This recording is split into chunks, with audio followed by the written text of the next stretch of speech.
মানুষের রক্তে কোন ধাতু পাওয়া যায়? অপশন: তামা, লোহা, সোনা, চাঁদি।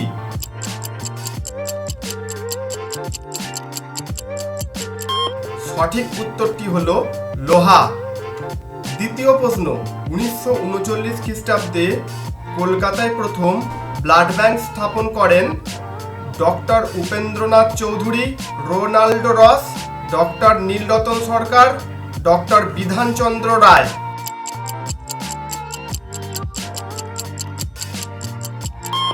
সঠিক উত্তরটি হলো ডক্টর উপেন্দ্রনাথ চৌধুরী। তৃতীয় প্রশ্ন: যেসব ব্যক্তির লোহিত কণিকায় RH অ্যান্টিজেন থাকে তাদের বলে RH positive, RH factor, RH negative, কোনোটিই নয়।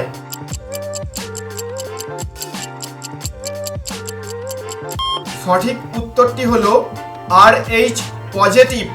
চতুর্থ প্রশ্ন: শ্বেতকণিকা যে কোষ থেকে উৎপন্ন হয় তা হলো লিম্ফোব্লাস্ট, মোনোব্লাস্ট, মাইলোব্লাস্ট, সবগুলি।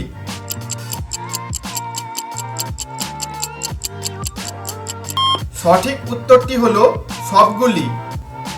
পঞ্চম প্রশ্ন: মানুষের স্বাভাবিক রক্ত আম্লিক, পরিবর্তনশীল, প্রশমিত, ক্ষারীয়।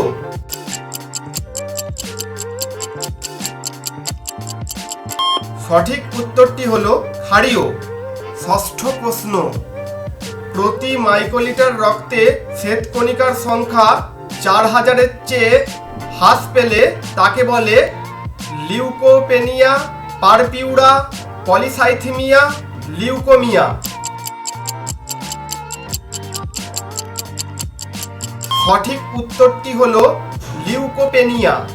সপ্তম প্রশ্ন: রক্ত কি প্রকার কলা? তরল যোজক বা যোগ কলা, সংবহন কলা, লোহিত কলা, পরিবহন কলা।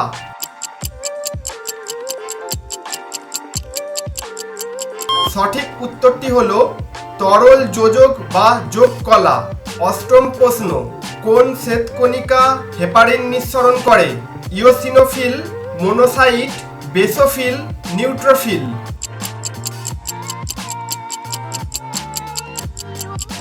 সঠিক উত্তরটি হলো বেসোফিল। নবম প্রশ্ন: রক্ততঞ্চনে সাহায্যকারী উৎসেচকটি হলো থ্রোম্বোকাইনেজ, গ্যালাক্টোজ, ফাইবিন, থ্রোম্বোবিন।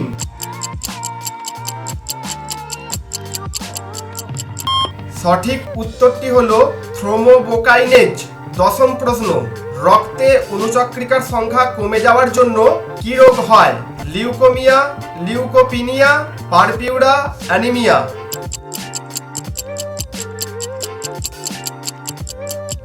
সঠিক উত্তরটি হলো পারপিউরা।